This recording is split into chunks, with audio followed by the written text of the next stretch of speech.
the students were all engaged with the technology, and they found it very easy to use, and the way they picked it up.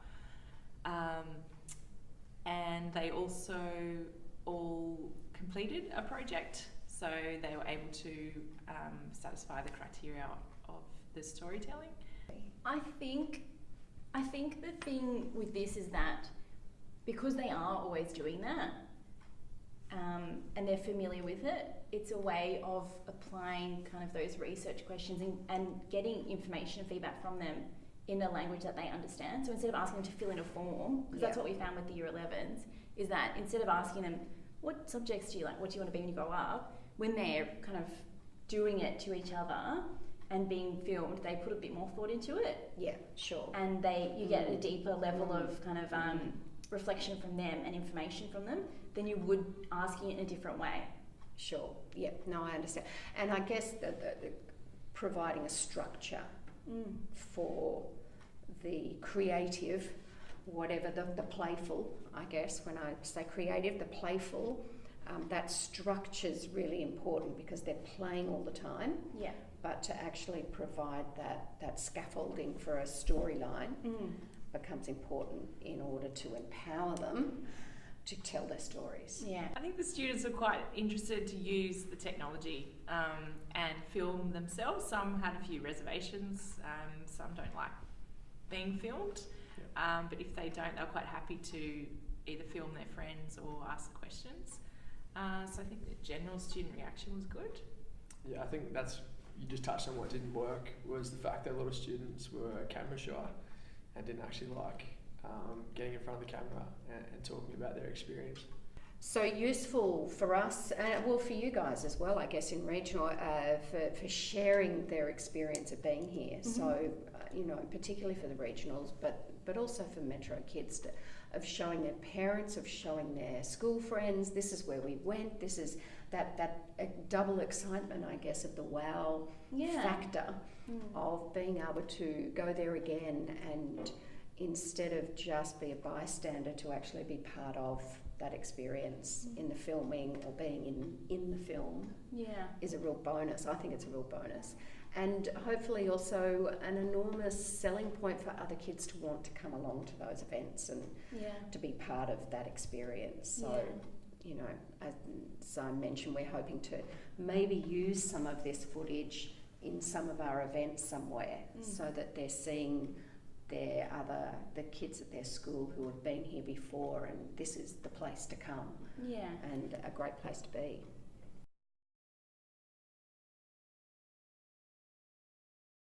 So other things to note for the project were just the timing. It does work better when you have a longer period of time. It wouldn't work for a 30 or 40 minute or even 1 hour session.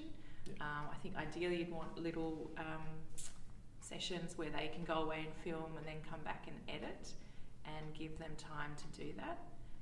You also need a lot of equipment, so making sure that they're all charged and the microphones are on hand.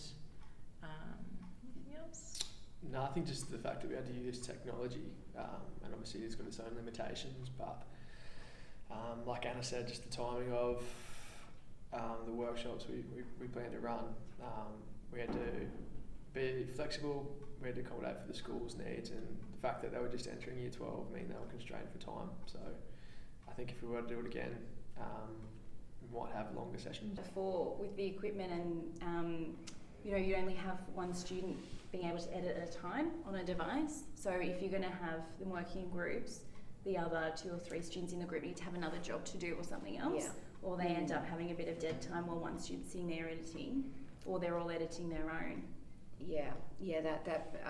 That real structure of what is the group aim and how do we involve everybody to use their strengths within that, and can they, at different ages, that's going to be easier to cope with than others.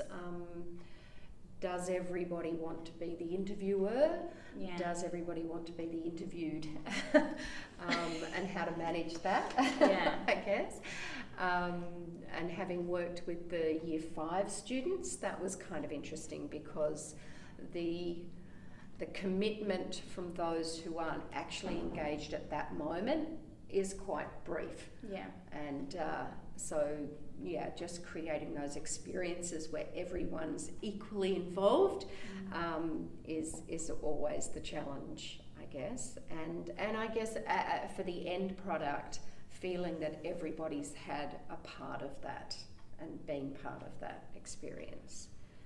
The ones that we've done have been based around questions. So they've been answering basically research questions or questions about themselves and what they're interested in doing. Whereas what we're looking at doing with Year 8 would be more of a story thing, because they're going to have a lot of footage and they're going to need to edit it down into a 2 or 3 minute video. Yeah. And I think without some kind of scaffold or structure or storyboard, because they won't be answering questions for that one, Yeah. it'll just, I think they'll need that structure to make it successful.